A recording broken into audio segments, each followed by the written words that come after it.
CNBC બજારના money મેનેજરમાં આપનું સ્વાગત છે અને મની મેનેજર એટલે તમારા નાણાંના ચોક્કસ આયોજન માટે અપાતું માર્ગદર્શન. હું પ્રીતિ દલાલ આપ સૌનું સ્વાગત કરું છું આજના મની મેનેજરમાં. ત્યારે આપણે આપણા બધા જ ધ્યેય કે ઈચ્છાઓ જેવી કે ઘર હોય કે કાર હોય એને પૂરા કરવા માટે આપણે લોન તો લેતા જ હોઈએ છીએ અને પછી આપણે તબક્કાવાર આ લોનની ચૂકવણી પણ કરવી પડતી હોઈએ છીએ. પણ લોન પૂરી કરવાનું પણ વ્યવસ્થિત પ્લાનિંગ જરૂરી છે. તો લોન ક્લોઝિંગ વખતે કે લોન ક્લોઝર વખતે શું તમારે ધ્યાનમાં રાખવું જોઈએ તેની એટલે કે લોન ક્લોઝર પ્લાનિંગની આજે આપણે ચર્ચા કરીશું. અને આપણી સાથે આ ચર્ચામાં જોડાયા છે પોમોર ફિનટેકના ડિરેક્ટર અને certified financial planner Nisha Sanghvi. Nisha, ઘણું સ્વાગત છે આપનું આજના શોમાં. અને આપણે always ways and means investment માટેના વાત કરતા હોઈએ છીએ કે કઈ કાર લોન લેવી છે, હાઉસ લોન લેવી છે તો કઈ રીતના લેવું જોઈએ. પણ એ બધી જ લોન્સ આપણે પેમેન્ટ તો કરવી જ પડતી હોય છે એક દિવસે. એવું નથી કે ભાઈ લઈને બેસી ગયા. અને એનું પણ એવું પ્લાનિંગ જરૂરી છે. જેમ ફાઇનાન્શિયલ પ્લાનિંગનું જરૂરી છે, ઇન્વેસ્ટમેન્ટ પ્લાનિંગનું જરૂરિયાત પડતી હોય છે, એવી રીતે લોન પ્લાનિંગની પણ જરૂરિયાત પડતી હોય છે. હવે આ પ્લાનિંગ તમારે ક્યારથી શરૂ કરી દેવી જોઈએ? Van you R thinking to take a loan, કે તમે એક વખત લોન લઈ લીધી ત્યારે, કે જ્યારે લોન રીપેમેન્ટનું સ્કેડ્યુલ શરૂ થઈ જાય ત્યારે, અને લોન ક્લોઝર વખતે કઈ રીતના આપણે સ્ટેપ્સ ક્યારથી વિચારવા જોઈએ? Sure. Thank you so much Pritiben. Always a pleasure તમારા શોમાં આવવા માટે. આપણે જ્યારે લોન આ શબ્દ યુઝ કરીએ છીએ ને તો આપણે જનરલી એક સાઈડ જ એને મહત્ત્વ આપીએ છીએ, વિચ ઇઝ કમ્પ્લીટલી કે હા આપણે લોન લીધી અને એસેટ આપણા ઘરે આવ્યું કે આપણે એ એસેટના ઓનર બની ગયા. ટેકનિકલી એ ઓનર નથી હોતું, કો ઓનરશિપ હોય છે. બિકોઝ લોન છે તો એમાં બેંક છે કે NBFC છે એ તમારા સાથે એમાં એ કો ઓનરશિપમાં છે. તો જ્યારે આપણે પ્લાન કરીએ છીએ કે મને લોન પે ઓફ કરવી છે તો એની પહેલાંના જે તૈયારી આપણે કરવી જોઈએ છે કે કેમ કે ડેફિનેટલી જ્યારે પ્રીપેમેન્ટ, સો 2 વેઝથી તમારી લોન પતી જાય છે. એક છે કમ્પ્લીટ તમે ટેન્યોર પતાવી દીધું છે એ, અને બીજું છે કે તમે પ્રીપેમેન્ટ કરો છો. તો બેવનું જે વે ઓફ ડોક્યુમેન્ટેશન છે થોડું શું અલગ છે. તો આપણે પહેલાં વાત કરીએ કે તમે પ્રીપેમેન્ટ કરો છો. બિકોઝ 99% ઓફ ધ ટાઈમ લોકો જ્યારે લોન લે છે એ લોકો ફટાફટ એટલે ઘાઈ કરીને લોન પે ઓફની પણ ધ્યાનમાં રાખે છે કે મને જલ્દી લોન પતાવી છે. તો જ્યારે પ્રીપેમેન્ટ કરીએ છીએ ઇટ મીન્સ કે તમે લોન લીધી હતી સે 20 years માટે અને you are finishing it much before time. તો એ કેસમાં પ્રીપેમેન્ટ થાય છે. તો પ્રીપેમેન્ટમાં આપણે શું ધ્યાનમાં રાખવું જોઈએ? જ્યારે તમે પ્રીપેમેન્ટ કરો છો ને તો સપોઝ આજે તમે ચેક આપ્યો બેંકને પ્રીપેમેન્ટ કરવા માટે, તો એ લોકો તમારી પાસે 6 monthsનું બેંક સ્ટેટમેન્ટ માંગશે to identify what is the source of that money which came to your account. તમારા ઇન્વેસ્ટમેન્ટ્સમાંથી આવી, તમને ગિફ્ટ આવી, એ સોર્સ ડિફાઇન કરવું બહુ જરૂરી છે અંડર પ્રીપેમેન્ટ. તો એ એક બેંક સ્ટેટમેન્ટ આપવું પડે છે, તમારો પ્રીપેમેન્ટનો ચેક આપવો પડશે. આપણે એઝ અ બોરોઅર એ ધ્યાનમાં રાખવું જરૂરી છે કે જ્યારે આપણે આ લોન લીધી છે તો એમાં પ્રીપેમેન્ટ ક્લોઝર છે કે નહીં, આપણને એમાં પેનલ્ટી લાગે છે કે નહીં. બિકોઝ મેની લોન્સ જે હોમ લોન સિવાય છે એમાં તમને પ્રીપેમેન્ટ લાગે છે. તો એ ધ્યાનમાં રાખવું જરૂરી છે. તો સૌથી પહેલાં બેંક સ્ટેટમેન્ટ આપણે વાત કરી, પછી આપણે જ્યારે ચેક આપ્યો છે પ્રીપેમેન્ટનો તો એ ચેક આપણે ડેફિનેટલી સાથે જશે. પ્લસ જ્યારે આ ચેક ક્લિયર થશે એની પછી તમને બેંકથી શું મળવું જોઈએ ડોક્યુમેન્ટેશનના નામ પર? નો ડ્યુ સર્ટિફિકેટ કાં તો NOC, આ બે વસ્તુ સેમ જ હોય છે. પછી એક સ્ટેટમેન્ટ આવે છે લોન અકાઉન્ટ સ્ટેટમેન્ટનો વિચ વિલ શો કે તમારી લોન છે એ ઝીરો થઈ ગઈ છે. તો જે રનિંગ બેલેન્સ હોય છે લેજરનું એમાં તમને ઝીરો દેખાશે, તો લોન અકાઉન્ટ સ્ટેટમેન્ટ થઈ ગયું. પછી ત્રીજી વસ્તુ છે કે તમારા અગર હોમ લોન છે તો તમારા ઘરના ઓરિજિનલ ડોક્યુમેન્ટેશન. તો આ 3 થઈ ગયા. અને ચોથી વસ્તુ, જ્યારે તમે આ લોન પ્રીપેમેન્ટ કરો છો તો જનરલી 45 to 60 વર્કિંગ ડેઝ લાગે છે તમારી લોન ક્લોઝર તમારા ક્રેડિટ રિપોર્ટમાં રિફ્લેક્ટ થતા. બિકોઝ તમે અગર આજે રનિંગ લોન છે તો તમે તમારી ક્રેડિટ રિપોર્ટ, આપણે 4 થી 5 ક્રેડિટ બ્યુરોઝ છે, એક્સપિરિયન છે, સિબિલ છે, એવી રીતે. તો એમાં તમે કોઈ બી ક્રેડિટ બ્યુરોની તમે રિપોર્ટ જનરેટ કરો છો તો તમારી લોન રનિંગ છે તો તમને એમાં દેખાશે કે રનિંગ લોન છે. તો 45 to 60 ડેઝની અંડર તમને એ લોન કમ્પ્લીટેડ કરીને એ રિપોર્ટમાં દેખાવું જોઈએ. તો આમાં હજી એક વસ્તુ ધ્યાનમાં રાખવું જોઈએ છે, જ્યારે આપણે પ્રીપેમેન્ટ કરીએ છીએ તો ત્યારે તમને એડવાન્ટેજ મળે છે કે તમારી એ રિપોર્ટમાં ક્વાર્ટરલી બેસિસ પર તમને દેખાશે કે loan has been closed. Nearest quarter closing આવે તો એમાં તમને દેખાય. તો આ જે છે આ મેજર પોઈન્ટર્સ છે જ્યારે આપણે પ્રીપેમેન્ટ કરતા હોઈએ છીએ. સો એક આમાં જે મારો ક્વેશ્ચન છે કે જ્યારે તમે લોન લેતા હોય ને જ્યારે તમે લોન એગ્રીમેન્ટ કરતા હોય ત્યારે પ્રી પેમેન્ટનો ક્લોઝ કેવી રીતે જોવો જોઈએ, કઈ રીતના જે લોન લેતું હોય એને એડવાન્ટેજીસ બની શકે છે? બિકોઝ તમે કહ્યું કે જો કોઈ વખત પ્રીપેમેન્ટ કરો છો તો એના પણ લોન જલ્દી પે કરવાના પર તમારે ચાર્જિસ પે કરવા હોય છે. સો એમાં કોઈ ફ્લેક્સિબિલિટી છે જેથી સપોઝ આપણે પ્રીપેમેન્ટ કરવું હોય કે સપોઝ આપણી પાસે જોગવાઈ નથી તો નથી કરવું તો તમને કંઈ એક્સ્ટ્રા ચાર્જિસ ન લાગે? સો પ્રીતિબેન, જ્યારે આપણે આ અગ્રીમેન્ટ સાઇન કરીએ છીએ લોન લેતી વખતે તો ત્યારે સો હોમ લોનમાં પ્રી ક્લોઝર ચાર્જીસ નથી હોતા. મેની યર્સ અગો હતા, પણ હવે જે છે એ ચાર્જીસ ડિફોલ્ટ નીકળી ગયા છે. So this RBI clause. So when you are borrowing on a home loan you will not be charged prepayment or a pre-closure loan account. તો એ તમારે ડેફિનેટલી એમાંથી નીકળી જશે. પણ હા, એના સિવાય તમે પર્સનલ લોન રન કરો છો, તમે motor loan vehicle loan basically run કરો છો, તો એમાં ક્લોઝિસ હોય છે. તો જ્યારે તમે આ લોન લો છો ને તમારી પાસે એ ચોઇસ હોય છે. તો એ રીતે મેં એક કાર લોન લીધી હતી, તો એ કાર લોનમાં આઈ હેડ અ ચોઇસ કે હું કેટલો વિન્ડો રાખું છું મારી પ્રી ક્લોઝરમાં. તો મેં એમને કીધું કે 1 યરની વિન્ડો રાખજો, તો હું એની પછી જ હું પ્રીપેમેન્ટ કરીશ. તો તમે બેંકમાં 1 વર્ષની પહેલાં જ જશો ને તો બેંક પણ તમને કહેશે ઘણીવાર કાઉન્ટર પર કે આપ પ્રીપેમેન્ટ મત કીजिए, आपको ચાર્જ પડેગા. અને આ prepayment charges could range from 3% to 6%, which is quite huge. એટલે જ્યારે આ પ્રીપેમેન્ટ આપણે કરીએ છીએ, can you invest that money and let it allow to grow and then make a prepayment? એ જે ટાઈમ વિન્ડો છે, દેટ્સ અ ગુડ આઈડિયા. તો ક્લોઝિસ જે એકદમ ઝીણા અક્ષરોમાં લખ્યા હોય છે ને એ વાંચવું જરૂરી છે, બિકોઝ તમે એ સાઇન કરી લીધું છે. એબ્સોલ્યુટલી બધું જ વાંચવું જરૂરી બની જતું હોય છે હમણાં, કારણ કે હિડન ક્લોઝિસ પણ ઘણા બધા હોય છે which are not so hidden because એકદમ નાના અક્ષરમાં હોય છે, પણ એ બધા વાંચવા જરૂરી છે. પણ તમે કહ્યું કે જ્યારે તમે લોન લો છો તમારે ઇન્સ્ટોલમેન્ટ તો આપવું જ પડતું હોય છે ને, એ લોન તો જ ક્લોઝરમાં આવશે, નહીં તો આવશે નહીં.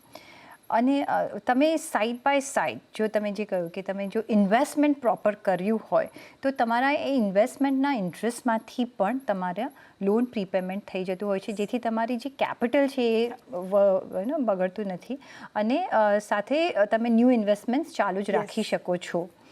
કઈ રીતના તમે આનું મેથ્સ કેવી રીતે કરવાની જરૂરિયાત છે, જેથી એ મેથ્સ આપણને પણ જણાવશે કે જો હું આટલું ઇન્વેસ્ટમેન્ટ કરું તો મને આટલું ઇન્સ્ટોલમેન્ટ મળે ને મારી લોન ક્લોઝર જલ્દીથી કે કેટલા દિવસમાં થઈ શકે?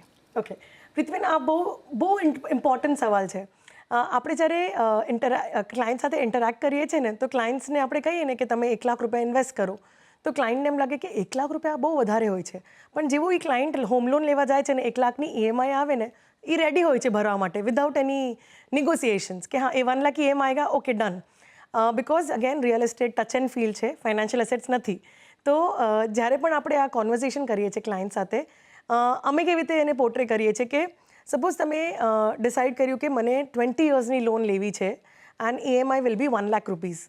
તો તમે જ્યારે આ EMI ભરો છો 1 લાખની, તો અમે જનરલી સજેસ્ટ કરીએ છીએ કે તમે એટલીસ્ટ 25 to 50% વચ્ચેનો અમાઉન્ટ પકડો તમારો EMIનો અને ટ્રાય કરો કે તમે એ ઇન્વેસ્ટ કરો for the same tenure which is 20 years.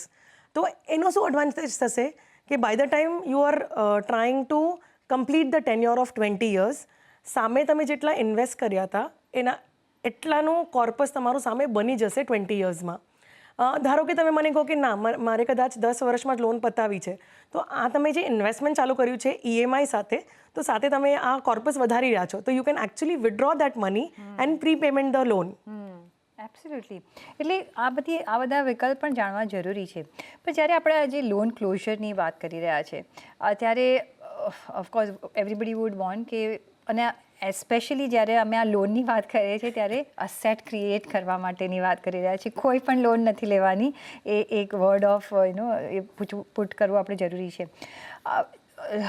જ્યારે લોન ક્લોઝરની નજીક આપણે આવતા હોઈએ છીએ ત્યારે કયા એવા મુદ્દાઓ આપણે યાદ રાખવા જોઈએ? બિકોઝ વી નો કે ચલો આશરે આપણે આ ટાઈમે તો આપણી લોન પૂરી થઈ જતી હશે, પછી તમને એઝ યુ ગો ફોરવર્ડ તમને વધારે અંદાજો આવતો હોય છે કે કોઈ પ્રી પેમેન્ટ કર્યું નથી કર્યું, કઈ મારે લંબાવવાની જરૂર પડી, પણ જ્યારે નજીક આવતા હોઈએ ત્યારે કઈ રીતના પ્લાનિંગ કરવાની શરૂઆત કરી દેવી જોઈએ? શ્યોર.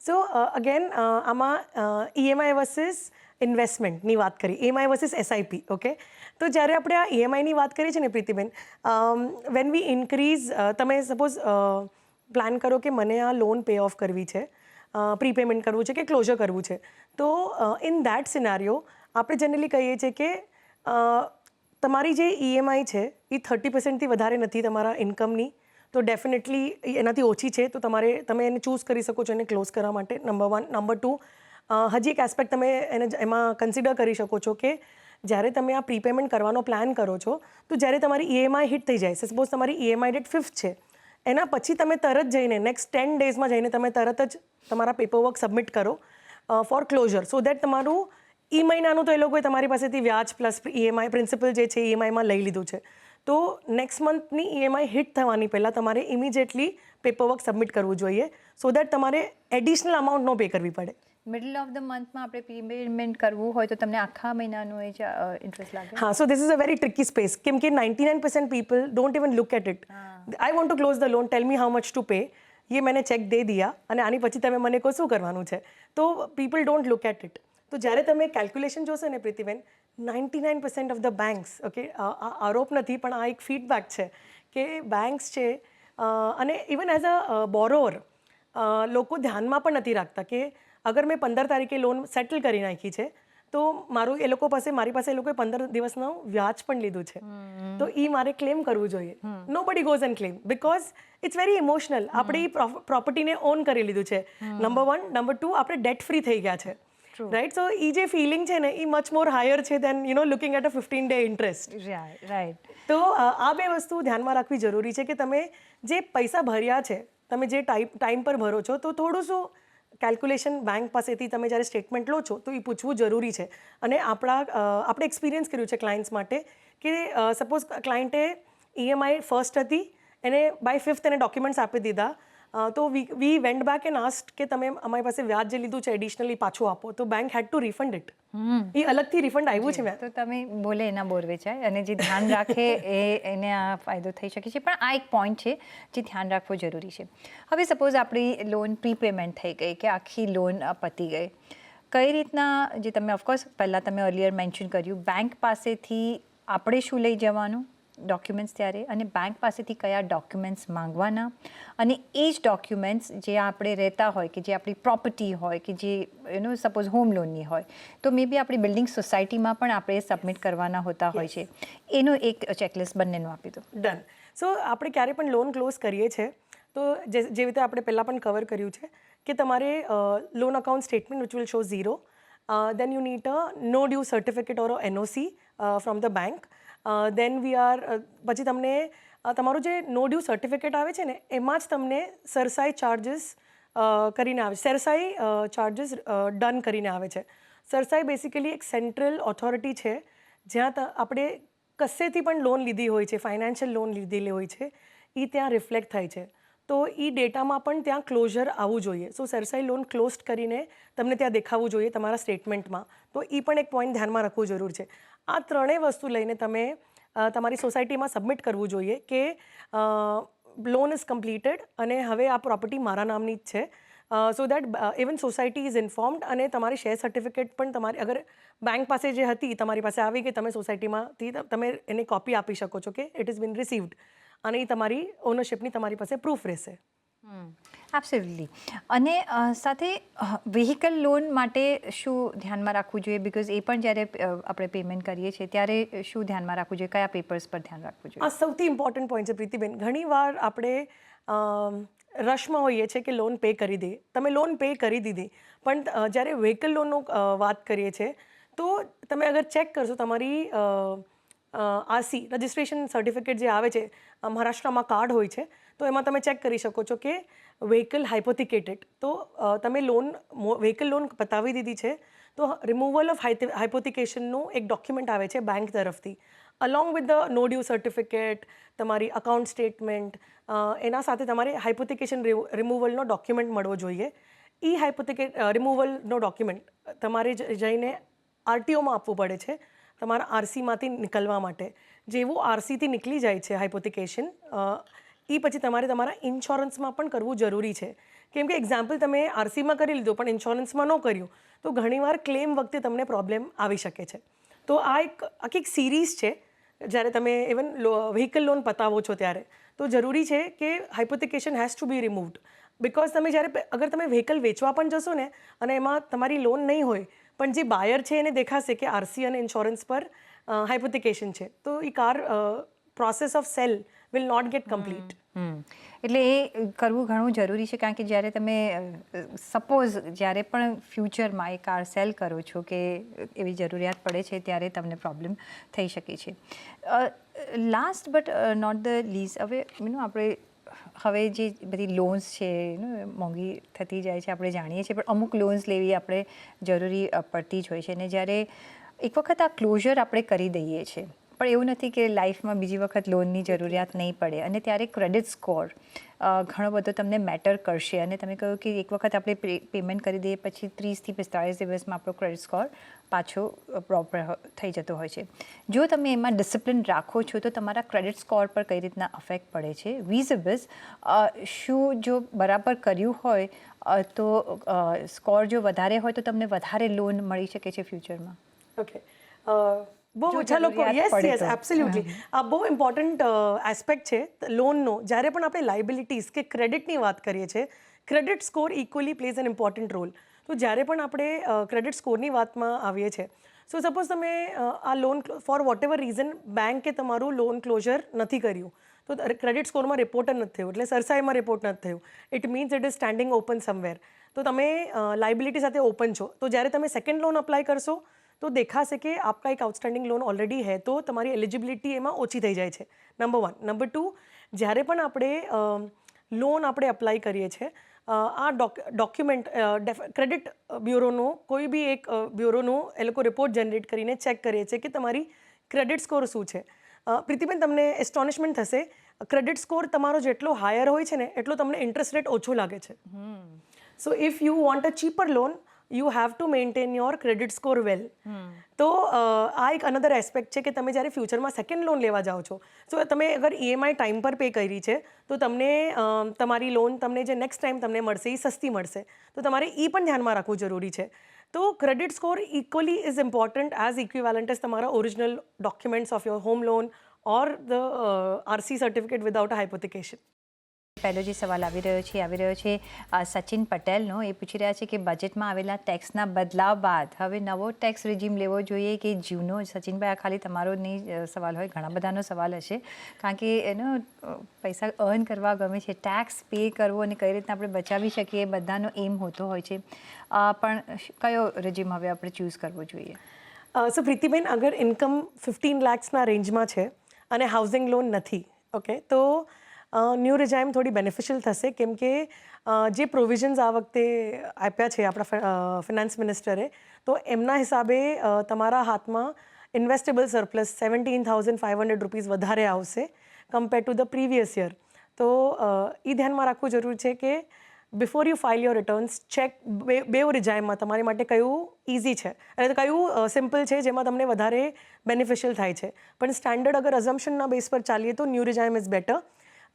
પ્લસ તમારી પાસે જ્યાં 17,500 એડિશનલ આવશે તો એ સ્પેન્ડ નહીં કરતા એને પ્લીઝ રીઇન્વેસ્ટ કરજો. ડિસ્પોઝેબલ ઇન્કમ ફિનાન્સ મિનિસ્ટરે વધારે હાથમાં આપી છે પણ એ સ્પેન્ડ કરતાં ઇન્વેસ્ટ કરવી જરૂરી છે. ઓફકોર્સ, તો સ્પેન્ડ કરતાં ઇન્વેસ્ટ કરવું જરૂરી છે.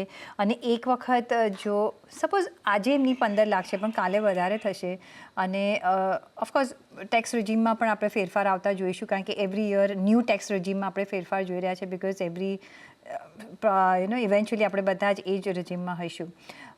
પછી કઈ, અને આપણે એક જ વખત ચેન્જ કરી શકીએ છીએ? નહીં, વી કેન ચેન્જ. સેલરીડમાં you can change multiple times.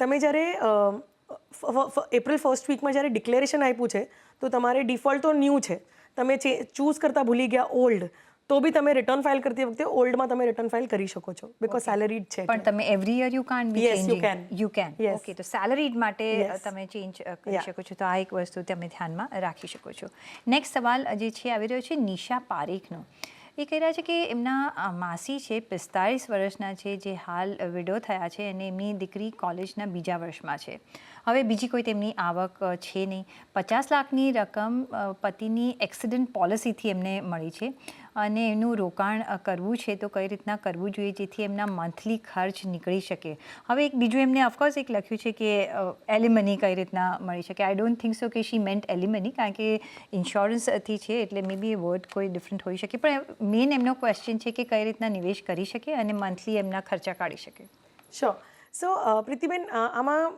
2 aspects કે એમને મંથલી ઇન્કમ કેટલી જોશે two run the houses and daily house hold expenses અને ડોટરનું એજ્યુકેશન તો અગર તમે કહેશો કે આમાં મંથલી આવક 20,000 જોશે જ કે 25 જોશે જ તો તમે એ જે ઇન્વેસ્ટમેન્ટ છે 1 વર્ષની જે બેકઅપ છે એ તમે ડેફિનેટલી લિક્વિડમાં સાઈડમાં રાખો અને એમાંથી SWP ચાલુ કરો નંબર 1 નંબર 2 એના આગળના 3 વર્ષના એક્સપેન્સ જે છે તમને જોશે આગળ ઇન્ફ્લેશન સાથે કાઉન્ટ કરીને તો તમે એક ઇમરજન્સી કોર્પસ 5 લાખનો સાઈડમાં રાખી શકો છો કે અગર કંઈ પણ બીમારી આવી કે કોઈ બી એવી ઇમરજન્સી આવી જેના લીધે કેશ ફ્લો રોકાઈ જાય છે તો તમે એ ડેફિનેટલી તમે એ પૈસા ઇમરજન્સીમાં યુઝ કરી શકો છો તો આ 6 લાખ થયા તમારી તમારી ડોટર માટે હેલ્થ ઇન્સ્યોરન્સ લઈ લો સો દેટ એની બીમારી will take care of the expenses which should not cost કેમ કે 40 કે 45 વર્ષની ઉંમર છે તો should not cost very high premium 20-25,000ના રેન્જમાં એ પૈસા તમારું પ્રીમિયમ આવી શકે ફોર અ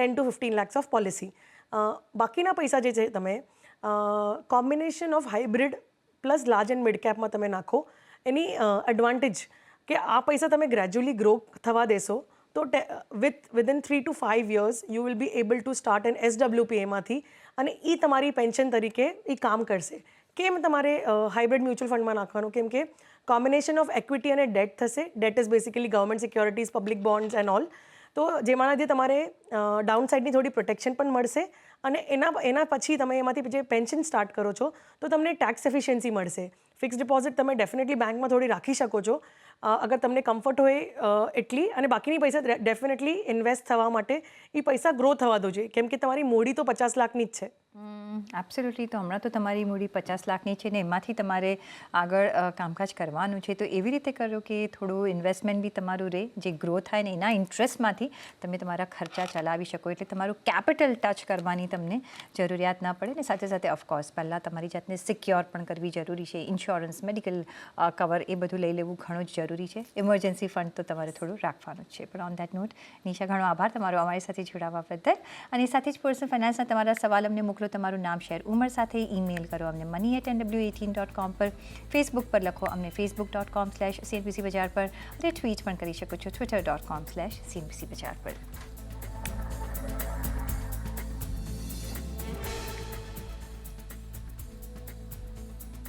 અને આ સાથે જ મની મેનેજરના આ એપિસોડમાં બસ અત્યારે આટલું જ પાછા મળીશું નેક્સ્ટ એપિસોડમાં ત્યાં સુધી આપશો રજા નમસ્કાર